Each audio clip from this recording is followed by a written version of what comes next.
Hi guys, welcome to Nomad Stays, an Instagram live we're having right now. In this live, we're going to be doing an interview with a nomad. So if you're interested in the lifestyle of a nomad, this live is for you. We will be saving this live afterwards, so if you're catching this later or anything, don't worry, it'll be here constantly. We're just going to ask him a few questions about the lifestyle of being a nomad and everything. Yeah, I'm Gemma. I'm an intern here with Nomad Stays, and I'm excited to do my first interview. So let's get started. I've just accepted his request to go live with me, so hopefully it will work soon. There we go. Hi, Alex. Hi, how are you? Good. How are you? Welcome to Nomad Stays Instagram page. Thank you. I'm doing great. I'm glad to be here. If you just want to start off with a little introduction about yourself, like where are you right now, what you do for work, and all that kind of stuff, that would be great. Sure. My name's Alex Salinsky. I'm in Medellin, Colombia. I have a small consultancy that grows companies that have found revenue generating companies from the inside. So we grow the operations so that they can get bigger and stronger, invite more people to their team, and the founders can walk away a little bit and get back to having a good life. Awesome, that sounds amazing. So, my first question to you is, what led you into this like nomad lifestyle? What led you into being a nomad? I think like a lot of us is to travel the world and just explore a little bit is that dream that seemed like we couldn't do it or we had to wait for the right time. And Mm. I just got to a point where I was done waiting. It was time to go try it out. And I tried a few little experiments, a week at my brother's, a week at my Mm. sister's, a month abroad and come back and slowly just build up that confidence that Yeah. I could be out in the world. That sounds really awesome. So, how was the transition from like the traditional way of working to like the nomad lifestyle? Because obviously it's a big transition from being able to go into like a traditional office setting to doing everything remotely and being so self-motivated. So how was that transition for you? Yeah, I had about a 10-year career in Silicon Valley working in offices. And so it was a little different. And I started this before the pandemic. And so the transition at first was strange, but I started with the normal offices I was working with, and I negotiated for working remote 1 or 2 days a week. And so in that way, I learned how to work outside of the office and how to communicate that I was being productive and successful outside of the office. So it's funny because I think some people transition really quickly. Some people Yeah. have never had a corporate job and they just get out there and that's not a thing. Mm. Some people they just quit their job and go on a long sabbatical and try to find remote work. I had this much slower kind of I had a transition where I was doing a lot of being in the office and then slowly got out, a couple days a week and then went to the next job and said, I think I work remote now. And they agreed. Yeah, no, that sounds like a really nice transition because I feel like a lot of people were also just chucked into remote working because of the pandemic. So that kind of like nice transition is good as people are going back to the office, like how they can incorporate that remote working that they experienced during the pandemic. Because I think the pandemic helped a lot with people realizing like that work-life balance that you can have when you're more in control of what you do. Do you Mhm. do you feel like you have a better work-life balance now that you do more remote working and you're more in control of what you do, would you say? I think it's a dangerous thing because Yeah. now I'm in charge of my own business. And so before there were commitments of, the day starts at X hour and ends at Y hour. And now I can work for 12 hours if I like. So if there's a work-life balance here, I've got to be the one to maintain it. Mhm. So in some ways, the freedom makes it harder to maintain a work-life balance. I just have to be even more conscious of it than I was in the past. Yeah, of course. Yeah, and it's so easy now with how easily accessible technology is, I suppose, that you're constantly getting notifications and stuff. Um, so I guess as a remote worker, how do you stay connected and meet up with people in real life as you're like traveling around and doing all this? How easy is it for you to meet up with people in real life? Yeah, it's a good question. I've got a couple of strategies for that. I mean, one is as I meet people, I really like to keep in touch with them. So we connect on Instagram or on WhatsApp, and I kind of go through. the last, month of messages every now and then and say, oh, I haven't talked to that person in a while. I should talk to them. So that's one way. One strategy I have is whenever I'm going to a new place, I love to start the adventure with a conference. It could be a Nomad conference. So I just did Nomad Base in Playa del Carmen and was a speaker there. And then the crew stayed around for a couple of weeks and then popped over to the other side of Mexico in Puerto Escondido. And so and that way that was helpful. But even traditional conferences. So my second time coming to Medellin, Colombia, I started that trip with a user experience conference, and I was a volunteer there. And I promised myself that I actually have a trick. I made a reservation for the last night of the conference at a cool restaurant for 8 people. And so Oh, the goal was to meet enough people to invite them to all have dinner together. And we ended up having a table of 14. We had almost double the wow. reservation. And so in that way, I'm building up, I want to drop into a place and immediately start building up a network. Or a friend of mine, this is probably the easiest way to do the same thing. All over the place, there are free city tours in big cities where there are a lot of visitors. There are Mm, free city tours, and you can look them up. And what a great thing to do in the first 1 or 2 days because you meet other people who are passing through, who are traveling, and you have some people to connect with. So I love that way of meeting people, and then the following up is just you have to kind of learn that yeah. that No, skill and that habit of checking in on people and caring about people and yeah. like being a friend and that kind of Yeah. thing. No, that sounds really interesting because at least you have like people, I guess you've made this network where you have people wherever you go, which is so nice to be able to have that thing, but it's just getting it started, I guess, which is probably hard for most people, but it sounds like a really good way of doing it. Thank you. So what has been your favorite travel story, do you think, from your time as a nomad? Wow, when I was just starting out, I think about this sometimes. I know Spanish now, but when I went to Chile about 3 years ago, I did not know Spanish. I went over Christmas, and I was trying to go surfing in Valparaiso, and I had lost my phone, and so I didn't have the connection. And when I left my hotel, I said, I'm going to surf in this other town. What do I do?" And the person at the desk said, "Just get on that bus over there. You just catch that bus." I said, "Great, I'm just going to catch that bus." And then being so used to having a phone in my hand all the time, I forgot that I don't actually know where the place is. I don't have it on I can't check my map to see if we're closer and closer. I don't speak Spanish. Everyone on this local bus speaks Spanish. And so I was like, I don't know how this is going to work. Well, I do know some French, and I had learned that there are a lot of people in Chile from Haiti, and so someone got on the bus, sat next to me, and I have friends from Haiti, and so I was like, well, maybe this person's Haitian. This person could be Haitian, and so I tried to speak to that person in French, and sure enough, I was like, "Are you from Haiti?" He was, and he knew some Spanish, and so I asked him if he could help me talk to the bus driver about finding the surf school. And within about 5 minutes, the whole bus had their eye out the window looking for the surf school for me. And I had a great lesson that day. That is amazing. So, like you said, you had to like learn Spanish. How many languages can you speak a little bit of then from your time picking it up, I guess, traveling around?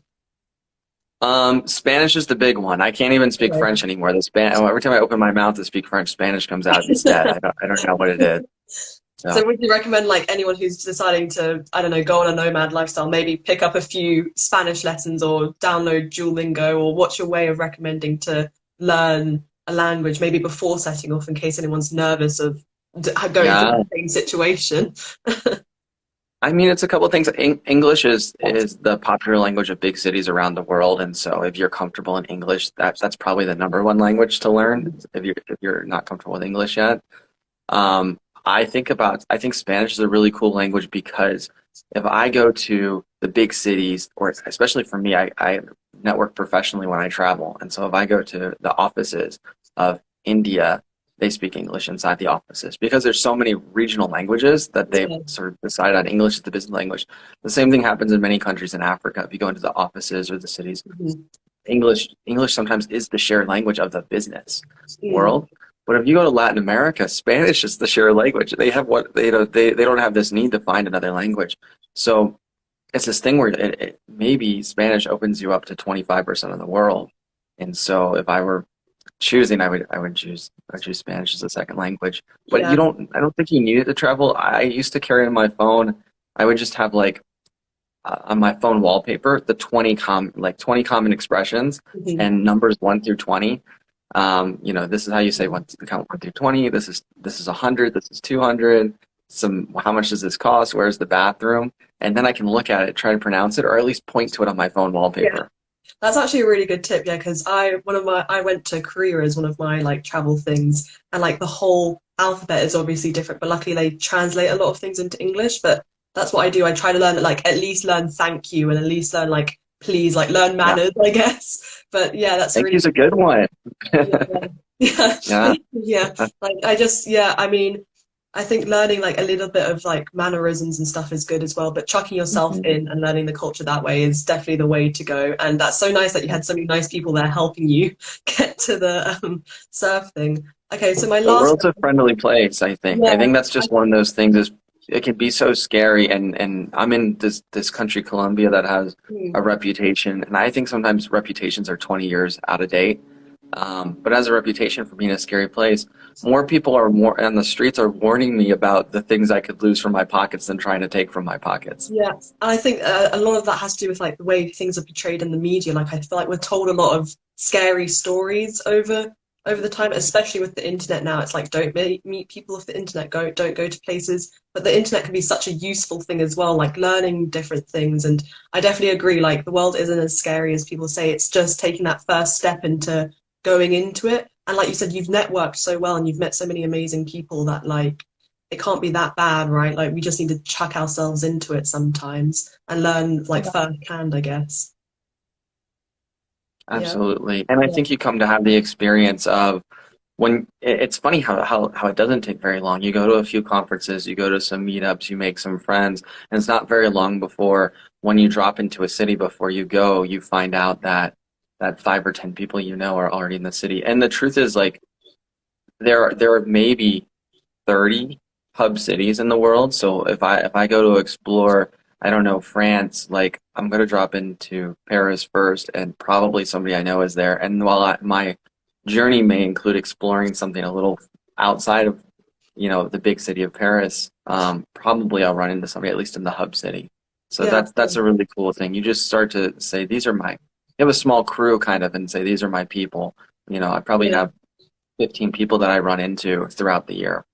That's really cool. I mean, yeah, a lot of the friends I've made over the time have been like from Germany and from like all these other places. It's so nice to know that if I want to travel somewhere, I can easily like contact these people that I've made a connection with like one passing time, and they're willing to like show me around and like give me a first-hand experience. So I think definitely meeting people and staying in contact with them is definitely a big important thing. You mentioned you did surfing. Is that like a thing that is there anything you try to do like in each different place where you go to, or do you try to do something new every time you go somewhere? Surfing's a big one. I'm not a good surfer, but if I go to a beach town, there's Yeah. something so cool about it. You have these great Mhm. a surf lesson is often like an hour to 3 hours of they don't tell you this about surfing. It's just swimming out and waiting. Yeah. Like the part where you're riding the board is like what 5 minutes of the 90 Yeah. minutes. So Yeah. you end up just being sitting on the water with people and just Switching talking and lanes. just hanging Yeah. out. Yeah, and so I when I surfed the first time I did it, I learned to surf was in India of all places. Oh wow. And the guy teaching me, I went back a few days in a row and then came back a couple weeks later. And he ended up taking me to his house, to his mom's house. And we had lunch and we sat on the floor and just ate lunch. And he showed me videos of surfing around the world. And we just hung out. And yeah, I've done that in just outside of Tokyo and I've done that in Chile. Wow. And you just have this opportunity to hang out with people who are friendly towards foreigners, right? That's cool. Yeah. But also just local. And so surfing's one of those things where I'm always surprised by the opportunity, and the people around it are often Oh, very inviting and they're so welcoming. kind often. Like surfers are like really quite Mhm. happy with what they do. Yeah, I've definitely had a few surfing lessons where I've spent more time falling off the board than actually standing on it. But it's nice to just Yeah. sit there in the water as well and like be calm. And it's definitely something you can find everywhere. And it's so interesting to do it in places like maybe like Tokyo, like you said in like Tokyo and stuff, where maybe they just Surprising they don't yeah places. they don't like consider it surfing. Like I think my first surfing lesson I did was in France, which is so random. Like I live near, I live in England. I live in like I'm close to Cornwall, which is amazing waves. And I Mhm. first time I tried out was in France, and they were so nice. Like it's quite a nerving thing to do. I think people might be quite nervous taking lessons in other countries, but it's definitely a thing. I bet I feel like you would recommend, and I would also recommend. Totally. Yeah, And it's great to just to add in like a physical activity, like jumping yeah, into a gym or a yoga class, or because there's I mean, one is you can look at what the instructor is doing and they can explain, they can model it if you don't understand the words. yeah. But another is there's something about the communication of the physical that gets past the words. And I think we forget that. And so hanging out with people on like a more physical level helps. There's just Yeah. it's just a different kind of communication as well. And I think it's also you're so focused on doing the physical right that actually having to break the ice isn't really a thing that happens because you're more focused Yeah, on getting the thing right. You don't need to like learn about the people, like have those awkward beginning conversations because you're just learning something new straight away. So that's definitely it's a great something. Yeah. it's a great tip for first dates too. Yeah, just take them, just go surfing. Go. I Hmm. mean, even in like Korea and stuff where like maybe the beaches are far away, they have surfing simulators and stuff like in the Yeah, cities. So like anywhere is it's just finding those classes, which is really easy to do over the internet.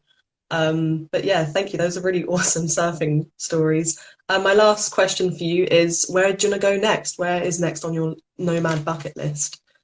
so I usually don't know the answer to that, but I've Yeah. got the next little bit planned out. So I'll be in Medellin for a few more weeks, and then I'm gonna stop and see some great friends in Playa del Carmen for a couple weeks, and then I'm on my way to the Nomad Base conference in Croatia. Oh wow. And while I'm out there, I hope to. I haven't decided yet. Well, maybe you can recommend something. Visit part of Italy, maybe. Oh, And then I'll be back in the U.S. and I'd like to do a summer road trip through the U.S. and see family and friends and oh, uh, that's amazing. That's amazing to not have a plan, I feel like so many more adventures can happen when you just take things as they come. But yeah, I've Italy is amazing. It's got amazing food. I have a few friends who are Italian and they're always recommending it. And I think Italian people are really quite nice and quite open in sharing like their food and their culture, like mainly because they want to show how much better they are at making everything than we are. And I agree, but but yeah, that's yeah. really beautiful. It's a beautiful that you don't have a plan, I think. I think that's what's beautiful about living the nomad lifestyle is not having to have a plan, I guess. Mm. Anyway. Yeah, it's interesting. I think Hmm. people go in different ways. This will be a lot more movement than I usually make. I like to be in one place for 3 or 4 months. I work Monday through Friday, so my travel has to happen on the weekends, which makes Mm. it, there's always, I think my travel is a little more structured than a lot of the other people who might be my peers in the digital nomad community. And that's something that's always interesting for me because I feel like I'm halfway in like the traditional professional world and halfway in the traveler's world Mm. because of the particular career I've chosen and the people that I support. Yeah. No, but that's still good. I feel like some people, I think it depends on the kind of person you are. Some people do like to have it more planned out and more researched out because that just is what makes them feel more comfortable with traveling and more ready Mhm. to travel. And I think that's completely fine, but also just taking the leap, I guess, sometimes and like letting yourself not be so planned is also a good way to just live life, I guess. For sure. Yeah. Anyway, thank Yeah. you so much for this interview. Thank It's been you. really insightful. And yeah, have an amazing few next adventures, I guess. Thank you so much. And I know where to go when I need to look up my Yeah, travel cool. accommodations. Yeah, I don't know if we have any places in Italy, but definitely have a look. And all of our places are really quite affordable. Like even I've looked at them, and yeah, Portugal is also an amazing place to go. And we definitely have a few beautiful places in Portugal as well. Anyway, thank you so much. It Thank was you. so Have a nice great to meet day. you. You too. Bye. Okay, that's it for us, guys. Thank you for joining this live, and thank you for Alex for letting me interview him. Yep, like Alex said, if you need anywhere affordable in loads of different countries, do check out our website, and we'll be more than happy to accommodate you. So yeah, thank you so much for watching this live. I'm Gemma. This has been my first live, so I hope I did okay. Um, if you're just coming in now and you've missed the interview, don't worry, it will be posted on our Instagram. Thank you again to Alex for letting me interview him. I loved all of his stories and I hope you did too. Bye guys.